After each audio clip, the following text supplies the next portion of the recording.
अऊज़ु बिल्लाहि मिनश्शैतानिर्रजीम बिस्मिल्लाहिर्रहमानिर्रहीम रब्बि यस्सिर वला तुअस्सिर वतम्मिम बिल खैर इन्नका अला कुल्लि शैइन क़दीर। सामीन मोहतरम, हम बात कर रहे थे माह मुबारक रमज़ान के अंदर एक अफजल अमल रोज़ा और उसके अहकाम के बारे में। हमने बात की थी कि मुब्तलात रोज़ा बहुत सारे हैं, जिनमें से खाना पीना है, उसके बाद इस्तिम्ना करना है, उसके बाद हालत जनाबत हैज़ या निफाज में अज़ान ज़ोहर तक रहना है, उसके बाद अमाला करना है, उसके बाद खुदा पैगंबर और मासूमीन की निस्बत किसी ऐसी बात को देना कि जो उनसे मंसूब नहीं है, यानी झूठ बांधना। तो ये भी और इस तरह दीगर जो हमने अर्ज़ किए थे वो मुब्तलात रोज़ा में से शुमार होते हैं। आज हम बात करेंगे एक बहुत ही अहम नुक्ते के बारे में, वो ये है वो रोज़े कि जो एक इंसान के ऊपर फ़र्ज़ होते हैं, वाजिब होते हैं उसकी उम्र के अंदर, उसकी कैद हयात के अंदर। जब वो फ़ौत हो जाता है शख्स, तो वो रोज़े के जो वाजिब हैं उसके ऊपर लेकिन वो नहीं रख सका, तो आया इन रोज़ों का वजूब किसी और के ऊपर है या नहीं। तो आज हम बात करेंगे इसी मसले के बारे में। एक छोटा सा नुक्ता है, वो ये है कि देखें, जब एक इंसान फ़ौत होता है, इस दुनिया से इंतकाल कर जाता है अगली दुनिया की तरफ, तो उसके वाजिबात जो रह गए हैं, तो उसके ऊपर वाजिब हो गए थे लेकिन किसी मजबूरी की वजह से, किसी उज़्र की वजह से, किसी भी वजह से उनको अदा नहीं कर सका। तो इस सूरत में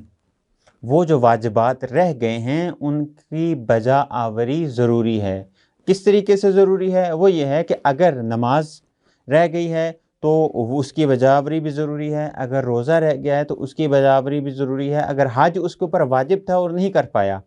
किसी भी उज़्र की वजह से, तो उसकी भी बजा आवरी ज़रूरी है। अब ये बजा लाना किसके ऊपर फ़र्ज़ है? एक शख्स तो इस दुनिया से चला गया, तो सबसे पहले जो नुक्ता एक जिसकी तरफ मुतवज्जह करना चाहूँगा, अगर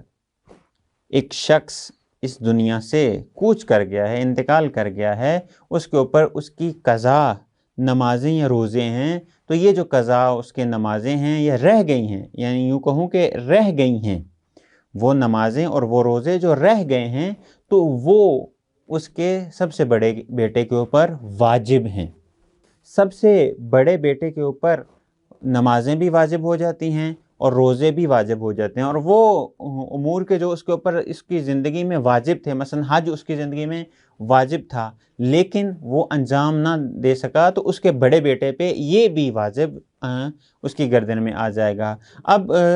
अगर सवाल यहाँ पे ये पैदा होता है कि इंसान मर्द है, उसका बेटा है, बड़ा बेटा है, तो उसके ऊपर ये वाजिब हो जाएगा। वालिदा के बारे में क्या है? तो यहाँ पे फुक़हा ये अर्ज़ करते हैं कि वालिदा के जो क़ज़ा नमाज़ें और रोज़े हैं, एहतियात मुस्तहब है कि बड़ा बेटा उनको भी अदा करे, लेकिन वालिद के या वो शख्स के जो उसके पीछे अपनी औलाद छोड़ गया और उसमें एक बेटा भी है और सबसे बड़ा है, तो उस सूरत में ये कहते हैं कि वो जो नमाज़ें और रोज़े रह गए हैं उसके, या वो वाजिबात के जो उसके ऊपर वाजिब थे लेकिन वो अंजाम नहीं दे पाया,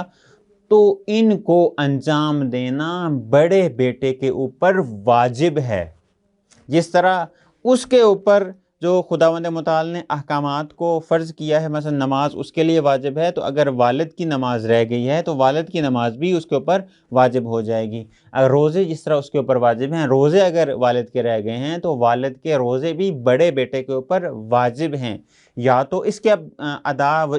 इस वजूब को अदा करने के दो तरीके हैं, या तो ख़ुद अदा करे, या फिर यह है कि किसी को हायर करे, किसी को अजीर करे कि वो उसकी नमाज़ें भी पढ़े और उसके रोज़े भी रखे और उसको उसके मुताबिक जो मुआयना मिक़दार है माल की या उसके मुताबिक जिन्स जो भी है वो अदा करे, ताकि उस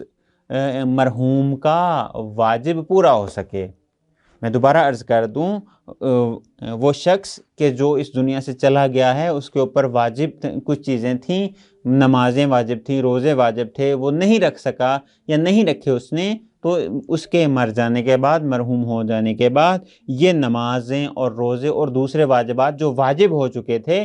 और अदा नहीं किए, वो बड़े बेटे के ऊपर वाजिब हैं।